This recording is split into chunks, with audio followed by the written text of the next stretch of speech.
اهلا بكم في كرويات كروي ومعكم امجد. هنتكلم عن اخبار الكره المصريه، الاهلي والزمالك وكل ما استجد من اخبار في الكره المصريه. النهارده معنا اخبار كتيره من الاهلي والزمالك، يا ريت نعمل لايك سبسكرايب. طبعا انا بقول اسمي تاني عشان الناس بتسالني على الاسم قبل كده.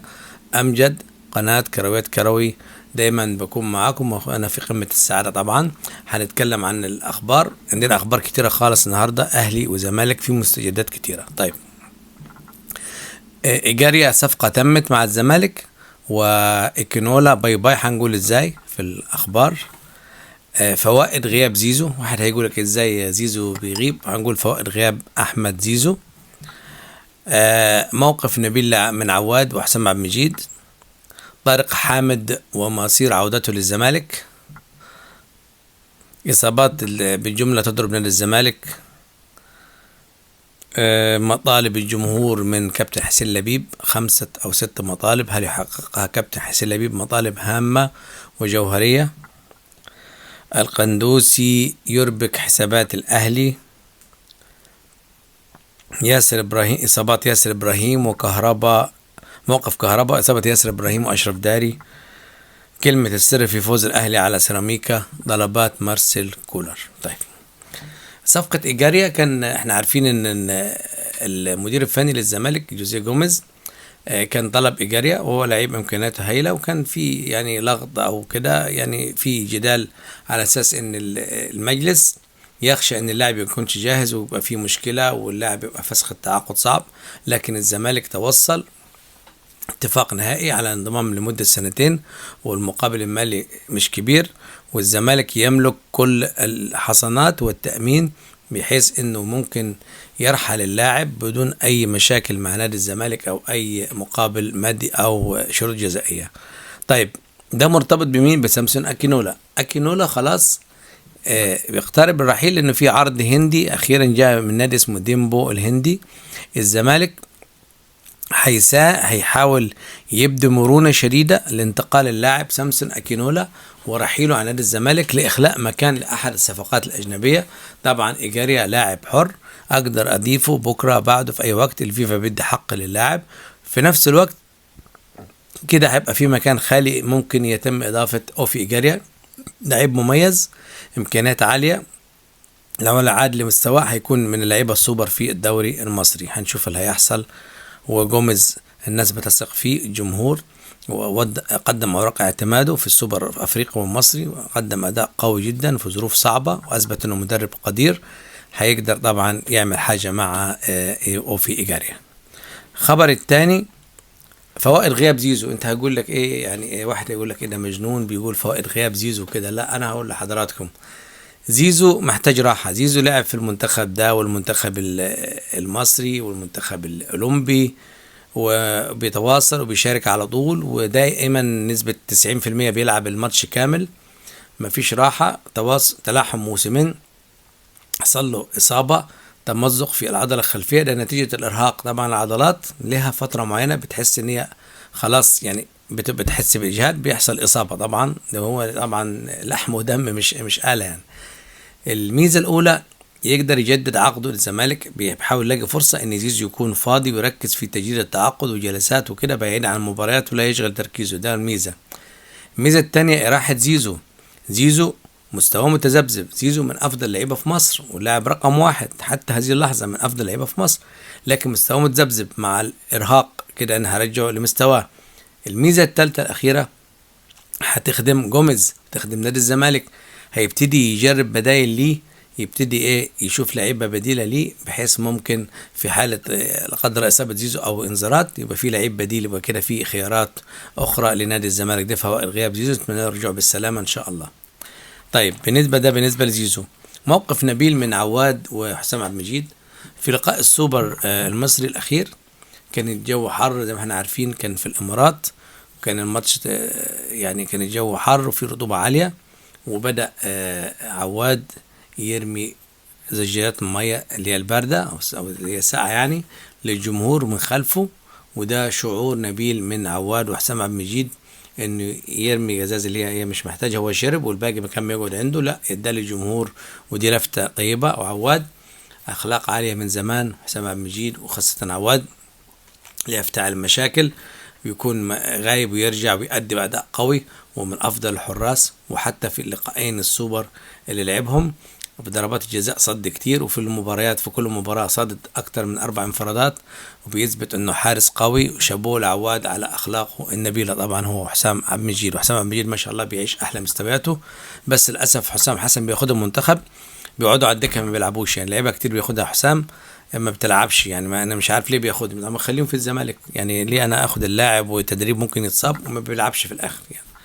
طيب طارق حامد، الزمالك واعضاء مجلس الزمالك وجمهور، طبعا طارق حامد ما شاء الله حتى هذه اللحظه يؤدي بقوه، الزمالك محتاجه، لا يوجد له بديل حتى هذه اللحظه، انا مش لاقي اي لاعب في نادي الزمالك بيقوم بدور طارق حامد. طارق حامد كان يبقى وحده في نص الملعب وبيشيل نص الملعب، كان متعور وبينزل دم وبيلعب بأداء رجوله، بيحرج زملاته، يعني كان هو من كتر الروح القتاليه اللي عنده، اللعيبه اللي معاه لو واحد متكاسل لا بيلعب بروح، لان شايف الكابتن او واحد من اللعيبه الكبار في النادي بيموت نفسه. طارق حامد عايز يعود.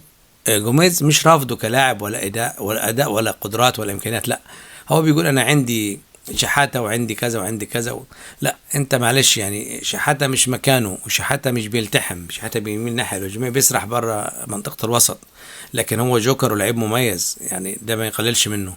شحاته مكاسب الزمالك. زياد كمال لسه مش متاقلم، الدنيا مش ماشيه معاه. دونجا ما هوش يعني دونجا بنحبه لعيب كويس وبيقاتل في الملعب، بس ما هوش طارق حامد يعني.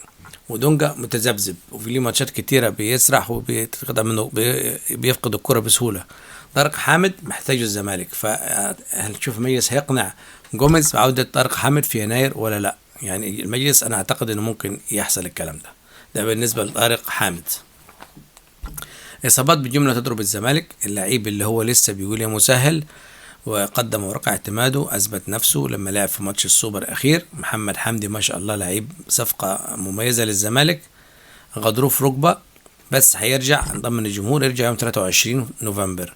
وزيزو كمان هيرجع 23 نوفمبر بعد التوقف، 23 نوفمبر هيكون رجعوا إن شاء الله.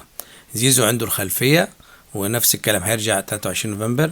ناصر ماهر كان عنده شد في الضمة، يقال إن الماتش بتاع الأسبوع اللي جاي اللي هيلعبه الزمالك اللي هو يوم الجمعة القادم تقريبا هيكون ناصر ماهر جاهز، بس ممكن يكون احتياطي على اساس عندي شد في العضلة الضمة. نتمنى الشفاء لعيبتنا كلهم. ناصر ماهر من احد اللعيبة المميزة في نادي الزمالك.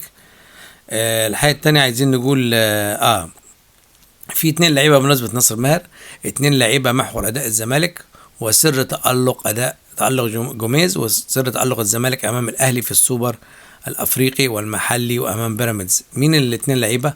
عبد الله السعيد وناصر ماهر. عبد الله السعيد وناصر ماهر افضل صفقتين جابهم الزمالك، بيتحكموا في الريتم بتاع الملعب، اداء هجومي، الكفه لصالح الزمالك، استحواذ، بينقل الهجمه بسهوله. عبد الله السعيد بيرجع يدافع كأنه لاعب شاب صغير ما شاء الله، اهداف وضربات جزاء وتصويبه من بعيد. وناصر ماهر بيجيب اهداف، وناصر ماهر بيعيش احلى مستوياته. فحاليا القوة الضاربة لنادي الزمالك أكتر 2 لعيبة مؤثرين مع زيزو طبعا، بس زيزو متذبذب زي ما قلنا، بس زيزو طبعا موجود ولاعيب مهم وخطير، ولا الزمالك لا ما يقدرش يستغنى عنه. لكن عبد الله السعيد وناصر ماهر مكاسب لنادي الزمالك. طيب مطالب الجمهور، المجلس كابتن حسين لبيب قدامه 5 تحديات. المجلس شغال وبيعمل شغل، ومجلس مخلص وبيعمل على مصلحة النادي وبيبذل مجهود خرافي وفك ديون كتير وحل أزمات صعبة جدا وبيدعم الفريق. الملفات اللي قدامه صعبة، عايز تحدي شوية. مطالب الجمهور شراء عقد بنتايج، الزمالك هيجيبه بس مخليه في الآخر لسه، يعني قدام شوية لما يخلص الالتزامات المادية اللي عنده. ان الاهلي دخل في مفاوضات انه يجيب اللاعب، لكن النادي قال ان الزمالك يملك حق شراء محمود بنتايج. مطالب الجمهور تعاقد مع إيجاريا، والزمالك خلاص اتفق على 2 وأكنولا رايح نادي هندي زي ما قلنا حضراتكم، فكده إيجاريا جاي. ده الطلب الثاني. الطلب الثالث عقاب الأهلي على انسحابه من كأس مصر. العقاب لازم يكون في عقاب للأهلي، غرامة مالية وحرمان من كأس مصر زي ما حصل مع الزمالك قبل كده وتم عقابه. أي نادي بينسحب بيتم عقابه. في الجمهور بيطالب المجلس بالإصرار على عقاب النادي الأهلي. الحاجة التانية مطالب المجلس بإصرار تقديم مذكرة ضد تجاوزات حسام عاشور مع الجمهور، تجاوزات على السوشيال ميديا ضد الزمالك وضد جمهور الزمالك. ده الطلب اللي بعد كده.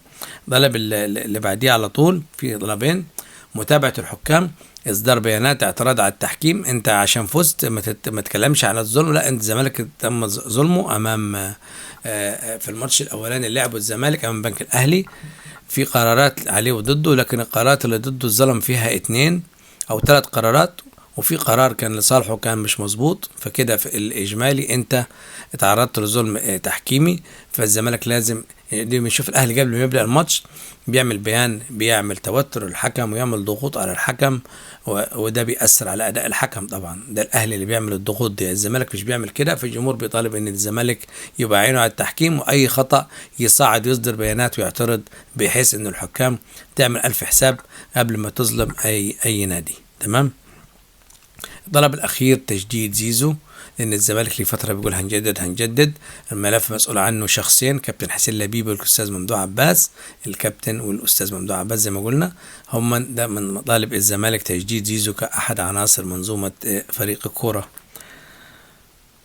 القندوسي يربك حسابات الأهلي. القندوسي الأهلي كان يعني متفق إن هو هينتقل وهيتم بيعه إلى نادي سيراميكا ب$700,000 وينتقل للنادي ونسبة إعادة بيع 15% للأهلي وهكذا.